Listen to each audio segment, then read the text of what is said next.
Dieucam est parti pour créer l'ATR. Parce que lui, ce n'est plus l'ATP. C'est l'ATR. L'ATR. D'accord. L'ATP reste fidèle aux membres fondateurs de cette organisation. Et je demeure évidemment l'initiateur de cette histoire. Sans prétention, parce que ce n'est pas parce que c'est moi qui ai initié que... Tout à fait, tout à fait. La stratégie était très simple. Tout faire pour que l'ATP, puisque nous entendons l'Alliance pour la transition politique, choisisse un candidat qui doit être un des leurs, à savoir N'Djamène ou Olivier Bilé. À la dernière minute, il devait être question pour celui qui aura été choisi de rallier le candidat Paul Biya pour l'élection présidentielle. Le professeur Bilé, qui est un petit frère que j'aime beaucoup, a commencé à croire que c'est lui qui avait inventé la notion de transition et que l'ATP était sa propriété personnelle, qui pouvait aller amener à l'autre pays et donc... On les appelait les hommes de la transition. Aujourd'hui, ce sont des snipers. Ils visaient le changement. Ils ont fini par s'entretuer. Dieucam Tchameni, Olivier Bilé, Nkumvondo, des noms d'hommes, mais aussi des noms d'espoir. Pendant un moment, ils avaient réussi l'impossible et rassemblé les égaux pour tenter une transition pacifique du pouvoir. C'était l'ATP, une alliance fragile, mais audacieuse. Aujourd'hui, ces noms résonnent comme des coups de feu. Les trois hommes ne se parlent plus, ils s'observent à distance, chacun armé de ses vérités. C'est fini les discours sur la refondation. Place au règlement de compte. L'ATP n'est plus une maison, c'est un champ des ruines. Et dans les décombres, chacun fouille pour trouver le coupable. Ce qui devait être une transition est devenu une trahison. Bienvenue dans un thriller politique camerounais. Dieucam Tchameni n'est pas un homme qui parle pour rien dire. Quand il prend la parole dans 90 minutes pour convaincre, il choisit chaque mot comme une flèche. Et la première est pour Olivier Bilé. Selon lui, tout a basculé le jour où Olivier Bilé a commencé à croire qu'il avait, je cite, inventé la transition. Pas seulement le mot, mais le concept, l'idée, la vision, comme si rien n'avait existé avant lui. Et avec cette croyance est venue la dérive. Olivier Bilé n'était plus un camarade de lutte, il se voyait en propriétaire des lieux. L'ATP, son bien personnel, sa marque déposée, il décidait, il imposait, il exigeait. Pour Dieucam Tchameni, c'est à ce moment précis que la graine du chaos a été plantée. Un homme seul ne peut incarner une transition collective. Mais Bilé, lui, s'y voyait déjà en chef de gare, en commandant de bord. Les autres alors, des figurants dans un film, ou bien dans son film. L'idée de l'ATP de Bilé, l'ATP de Bilé a commencé, je pense, à lui tourner la tête. Mais alors que dans la vérité, ce qui se passait, c'était qu'on avait un manifeste de la transition refondatrice et que les gens avaient signé. C'était pas Bilé qui nous a amenés dans quelque part. Et on s'est assis et on a fait. Il est trop jeune pour nous amener, on était là avant lui. Lui, il est entré en politique, je crois, en 2011, un truc comme ça. Avant ça, on parlait déjà de transition depuis. Et Kawala, avec Stand Up for Cameroun, parlait déjà de transition, etc., etc. Donc, 20 personnes signent le manifeste. Ce manifeste-là définit clairement la vision de transition, définit également les modalités de fonctionnement et va plus loin et cite les chantiers fondamentaux de la refondation. Donc c'est un bon document. Jusqu'aujourd'hui, c'est la seule alliance qui ait produit un document d'une telle qualité.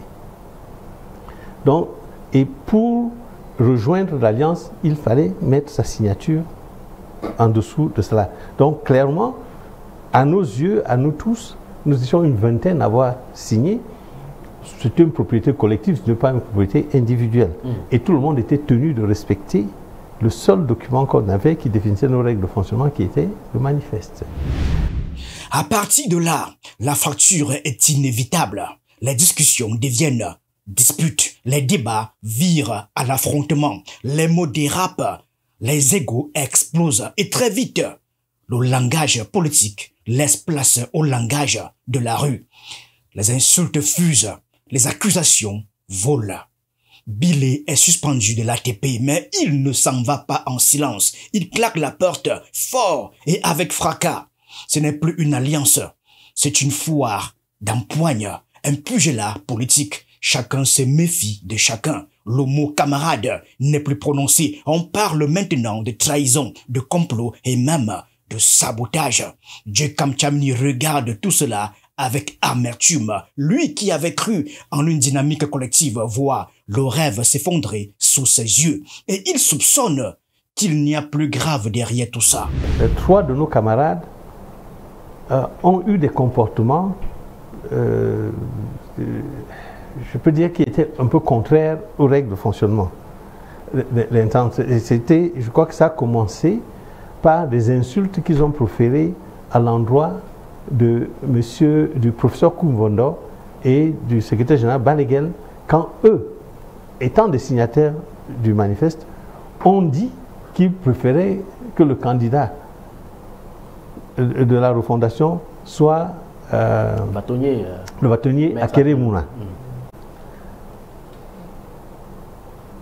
Bilé, N'Djamen et dans une moindre mesure N'Djana, qui étaient également des signataires, se sont répandus dans les médias et les réseaux sociaux et se sont mis à insulter les autres là, les accusant d'avoir trahi.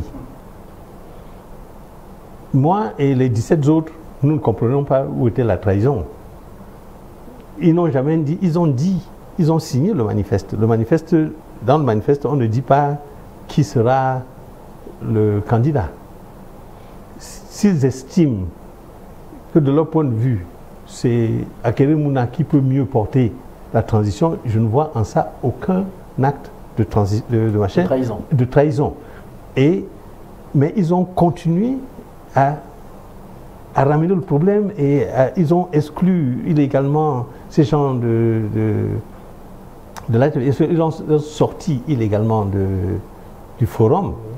Et donc, pour apaiser la situation, on a tenu une assemblée générale et 17 personnes, on les a suspendues pour 3 semaines.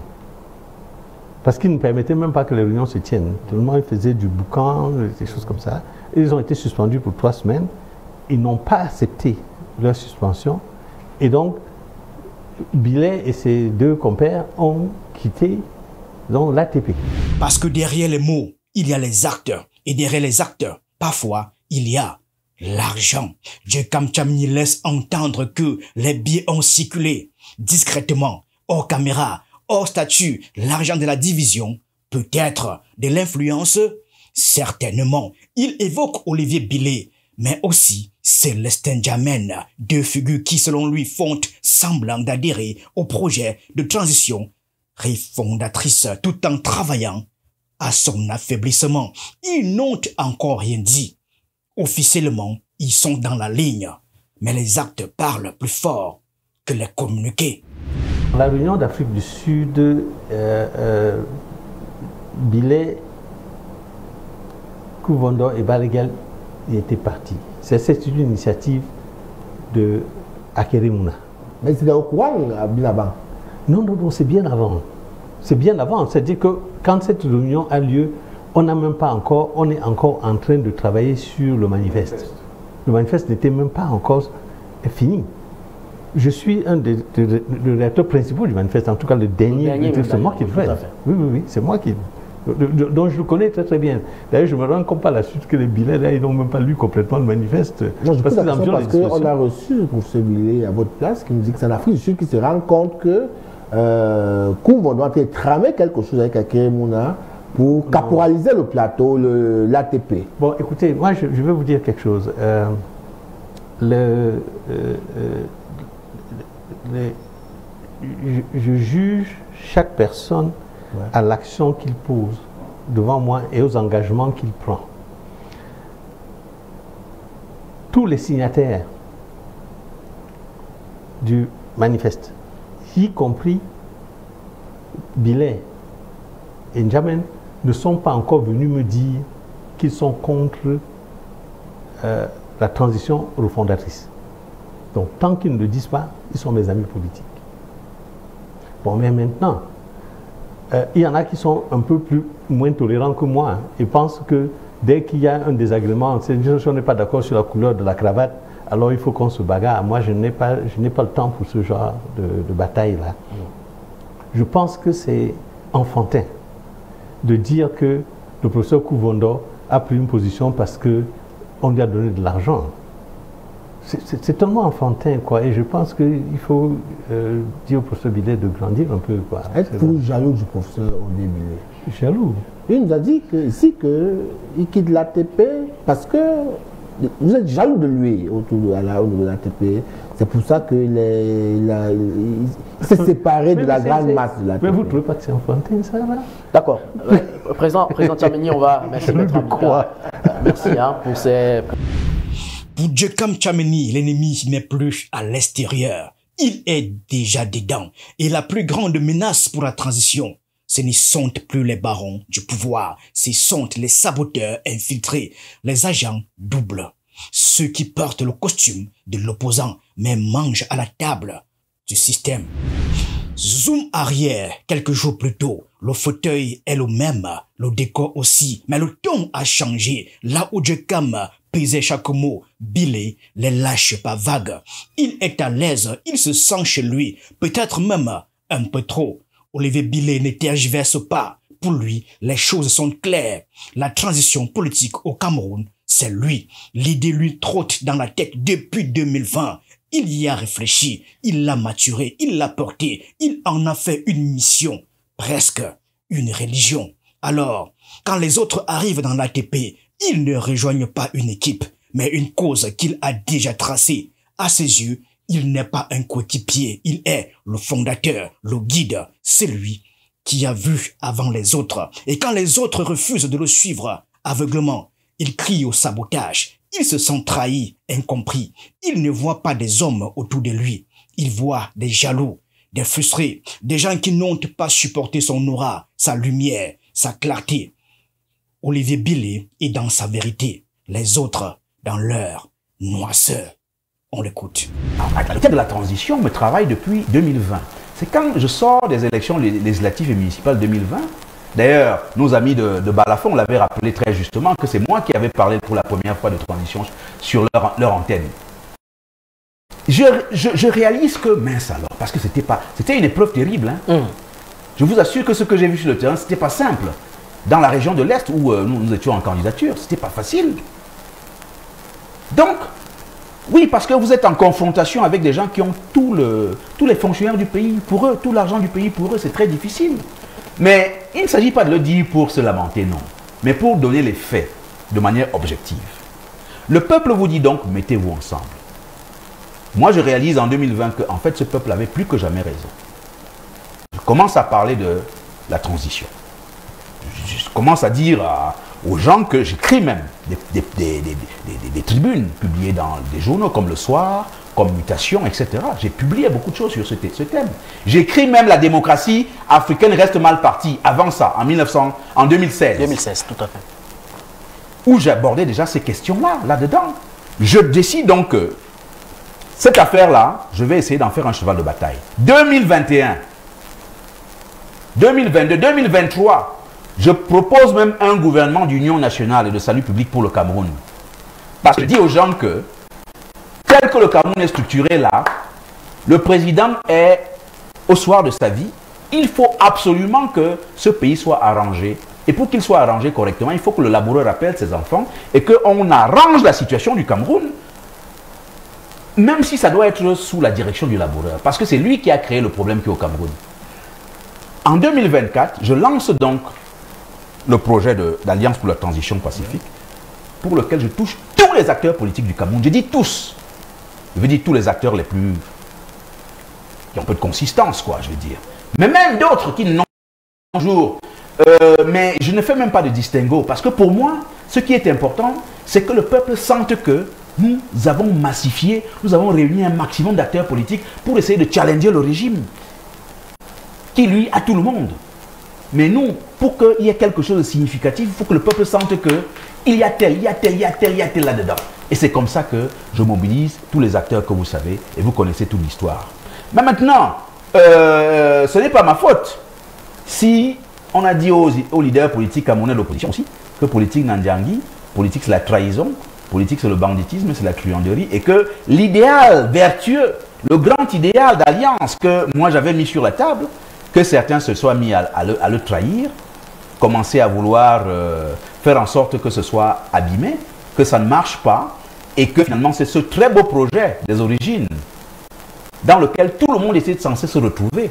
Parce que là, on aurait effectivement pu envisager un gouvernement où on allait retrouver tous les acteurs de l'opposition que vous connaissez. Mais pourquoi est-ce que les gens ne peuvent pas se sacrifier pour la cause du Cameroun? C'est ça la question qu'il faudrait. Voilà, pour ça, l'homme va plus loin. Pour lui, si ça a capoté, ce n'est pas de sa faute. C'est parce qu'au Cameroun, la politique est malade, corrompue, dégénérée. Il balance. On a dit aux leaders que politique, Nandiangi, trahison, mensonge, banditisme. Et lui, il refuse ça.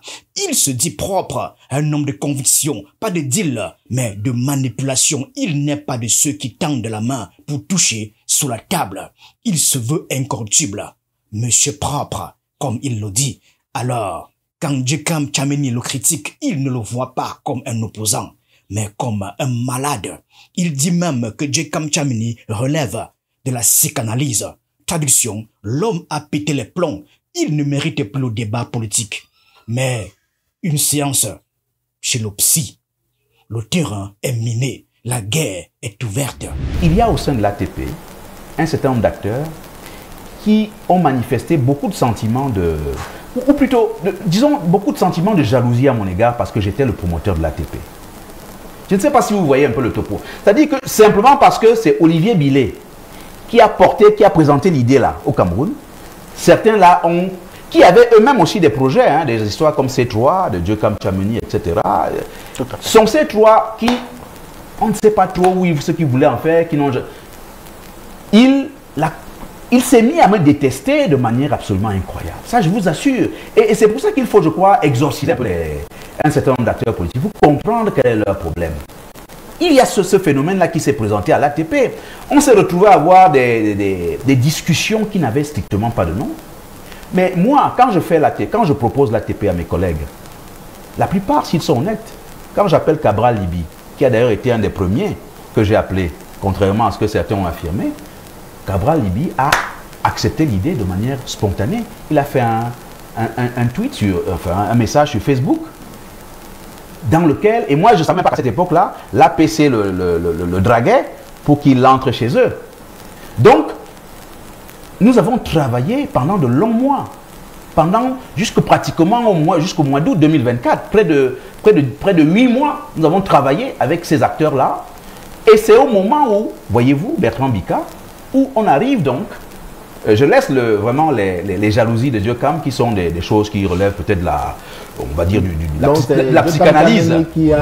Olivier Billet se déclare droit comme une ligne. Il répète à qui veut l'entendre qu'il n'aime pas la filouterie, qu'il ne joue pas aux cartes truquées et surtout qu'il ne vend pas ses convictions pour un strapontin politique. C'est qui dans ces mots revient à dire que certains autour de lui l'ont peut-être fait.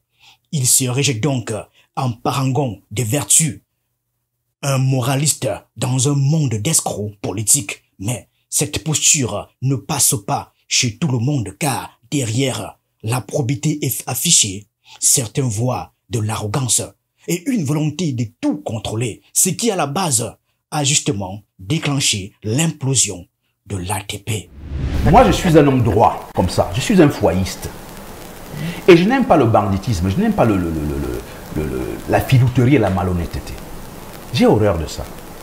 Vraiment, ma carrière politique, je l'ai inscrite dans le registre de l'intégrité, de la probité morale la plus totale. Tous ceux qui me connaissent, qui ont été avec moi à l'université, qui sont à l'université, qui enseignent avec moi, ils vont vous dire que vous le trouvez, je suis monsieur propre. Le porc ne se dit peut-être jamais gras, mais moi je peux dire que j'ai inscrit mon magistère politique dans la droiture la plus totale. voici ce qui s'est passé au sein de l'ATP. Dans la masse de gens, parce que peut-être que l'erreur que j'ai faite, c'est de mettre tout le monde, de mélanger les torchons, les fourchettes, les couteaux, les haches, les houes, les pioches, etc.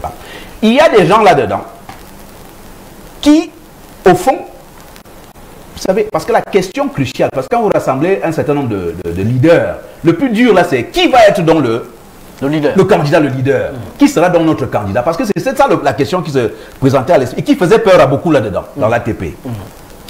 Mais nous avons décidé ensemble que, ou plutôt un certain nombre de personnes raisonnables là-dedans, on dit non.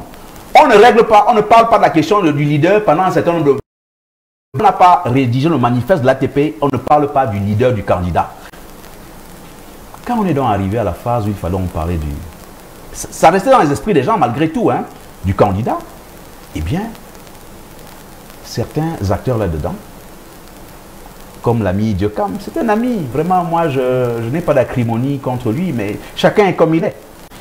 Certains là-dedans, comme lui, ont commencé à dire que, voilà, il faut qu'on fasse un choix en interne.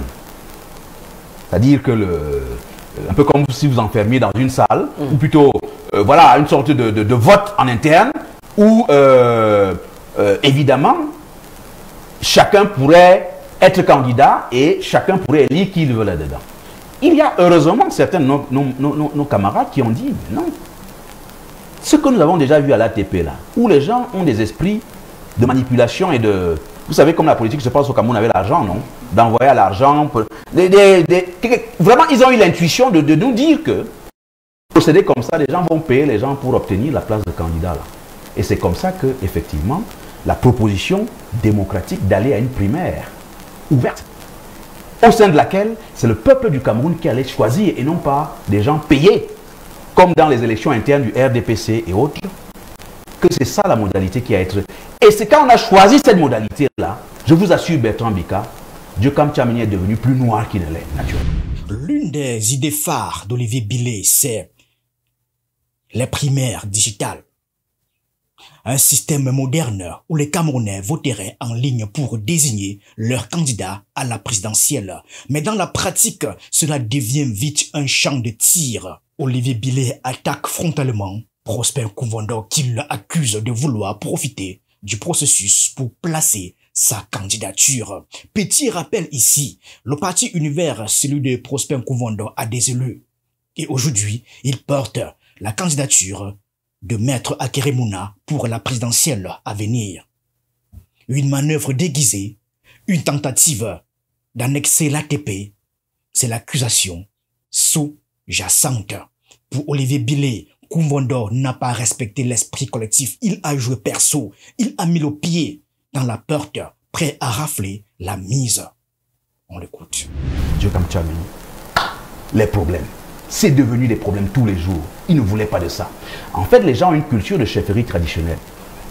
Après cela, ce qui s'est passé aussi, c'est que, voyez-vous, un autre acteur important que moi, je suis allé voir personnellement pour l'amener à l'ATP, c'est Akeremouna.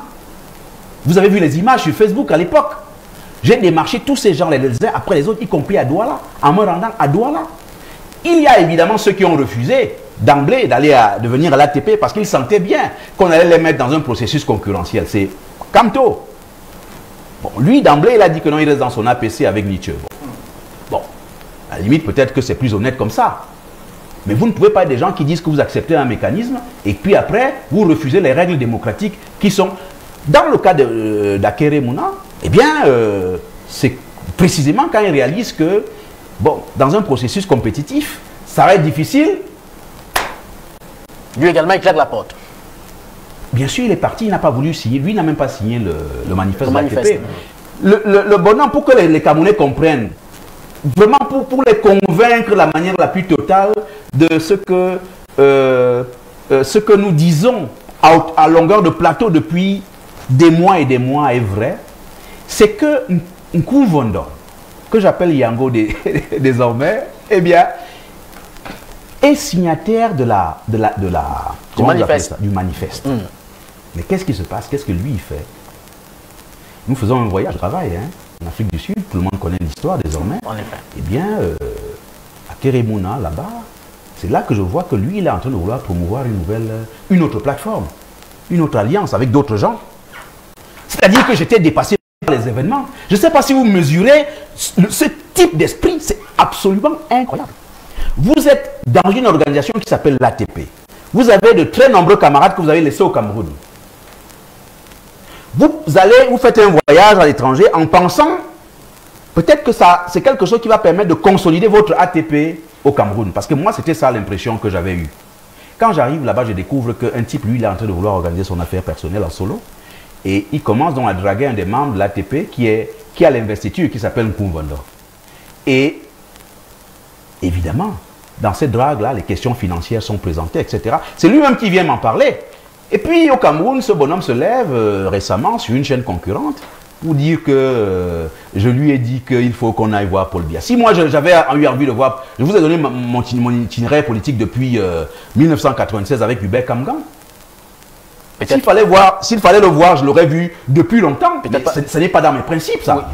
Et là, la tempête Bilé frappe de plein fouet. Il traite Nkumvondo de traître, de fingon, pour ne pas dire autre chose.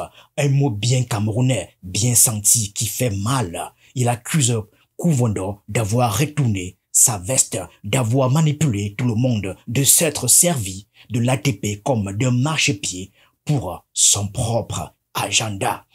Mais ce que Olivier Bilé semble oublier ici, c'est que Prosper Nkumvondo n'est pas du genre à encaisser sans réagir. L'homme est connu pour son franc-parler, son côté, pas de filtre. Et ce qu'il dira dans les jours suivants, assis sur un banc en Gandéré, il va relancer l'affaire et faire trembler ce qui reste de l'ATP. Il est assis, pieds croisés, regard fixe, le vent souffle légèrement dans les feuilles. Mais dans sa tête, c'est une tornade. Il l'a entendu, il l'a vu, il a laissé passer un temps. Puis il décide de parler. Et quand il parle, c'est pour trancher, pour Nkumvondo, la goutte d'eau qui a fait déborder le vase. C'est cette proposition ahurissante d'Olivier Bilé. Une transition avec Paul Biya à sa tête. Incroyable, selon lui. Là, il dit stop, la ligne rouge est franchie. L'absurde devient officiel car pour lui, une transition doit marquer une rupture. Or, comment rompre avec un système en le plaçant à la tête du changement? Cette idée aurait été évoquée en coulisses. Et même si rien n'a été formalisé, elle circule, elle bruisse, elle inquiète. Nkumvondo comprend alors qu'il ne s'agit peut-être plus de sauver le Cameroun, mais de sauver des carrières politiques en fin de souffle. Il comprend qu'il y a des pions, des infiltrés du régime qui ont trouvé un nouveau terrain de jeu, l'opposition. Alors, il claque la porte sans fracas, mais sans appel. Olivier Bilé nous rencontre, je ne suis pas seul puisqu'il a rencontré plein d'autres personnes, en leur proposant une transition, mais dirigée par Paul Biya. L'idée a été rejetée par tout le monde. J'ai pas besoin, je ne révèle pas un secret puisque lui est passé sur plusieurs plateaux de télévision en disant qu'il propose une transition dirigée par Paul Biya. Et je ne peux pas accepter une transition, moi, avec à sa tête Paul Biya. C'est pas que j'ai un problème personnel avec lui, mais je pense que c'est un homme du passé, dépassé par les événements du présent. Alors, c'est à la suite des critiques qu'il a essuyées, qu'il a donc proposé à ceux qu'il rencontrait et qui voulaient bien l'écouter, comme moi, ce qu'il appelait le plan B, c'est-à-dire une transition. Mais nous découvrons, quelque temps après, que, en réalité, Monsieur Olivier dont vous parlez et N'Djamène ne sont que les pions du pouvoir en place, qui ont voulu infiltrer l'opposition à travers une candidature unique qu'ils recherchaient, qui devait être N'Djamène ou Olivier Bilé, investi par le parti Univers. Lorsque je découvre le poteau rose, eh bien, avec plein d'autres personnes, entre autres Akere Mouna, Njekam Chamini et plein d'autres, on s'en va parce qu'on a découvert la super chérie. Et le projet de transition, je fais partie, Nkumvondo qui vous parle, des concepteurs de ce projet qui a été signé bien évidemment partout. Mais il faut savoir aussi que au départ, lorsqu'on parle de la transition, ce n'est qu'un projet. Il n'a jamais été question de candidature à la présidentielle. Candidature à la présidentielle, c'est une fabrication de ceux-là que le pouvoir en place a envoyé pour infiltrer justement l'opposition. Vous voyez que depuis qu'ils sont partis, on n'en parle plus parce que le coup a échoué. Mais la plus grande douleur de Koumvondo, c'est celle de la confiance trahie. Car oui, il a signé la charte de l'ATP, le fameux manifeste, volontairement, avec espoir, avec loyauté. Il y croyait à ce collectif, à ce sursaut citoyen, à cette ambition partagée. Mais rapidement, il découvre que les cartes ont été truquées. On lui parle de transition consensuelle. Il découvre des ambitions individuelles. On lui promet un processus collectif. Il entend parler de présidentielle déguisée, une mascarade électorale, un piège politique. Dans ces mots, il n'a jamais été question d'élection présidentielle. Pas en ces termes-là, non. Pas dans ce format. Et encore moins pour servir de tremplin à un leader en mal de reconnaissance. Il se sent instrumentalisé et pire, trahi. Bien sûr, je vous dis, j'en suis même le concepteur, du moins l'un des concepteurs. Mais c'est le projet de transition d'ailleurs que je reprends avec vous en ce moment. Mais il n'a jamais été question d'élection présidentielle. Tout à l'heure, je vous ai parlé de la transition avec Mouna. Et beaucoup d'acteurs politiques au Cameroun aujourd'hui parlent de transition. Je l'ai lu, je l'ai encore, et je l'approuve. Mais je vous dis, la supercherie venait de ce que eux, ils ont été montés par le pouvoir en place pour trouver un candidat et affaiblir l'opposition, ou alors apprivoiser l'opposition, pour qu'à la dernière minute, le candidat choisi rejoigne les rangs une sorte de G20, comme on l'a vu en 2018. Et je vous dis que nous sommes partis, nous sommes séparés, parce que on a découvert le poteau rose. Ils étaient censés marcher ensemble, bâtir un pont au-dessus des ruines, offrir une transition pacifique à un peuple lassé des mêmes visages, des mêmes promesses, des mêmes silences. Djekam Tchameni, le patriarche enraciné, venu du passé avec des rêves d'avenir, croyait rallumer la flamme du panafricanisme. Olivier Billet, le stratège numérique, croyait incarner le renouveau dans les codes, les plateformes et les idées.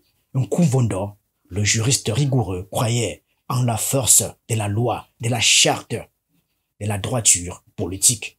Mais dans ce jeu, chacun semble avoir sorti sa carte au moment le plus inattendu. Et ce qui devait être une symphonie politique est devenu une cacophonie de règlement des comptes. À la fin, ce n'est pas un projet qui s'est effondré. C'est une illusion collective. L'illusion que l'opposition camerounaise pouvait encore s'unir sans s'autodétruire. Congo-sa politique? Non. Petite querelle d'ego? Peut-être. Mais surtout, le triste miroir d'une scène politique où la trahison devient une stratégie, la manipulation un outil et la division un sport de haut niveau.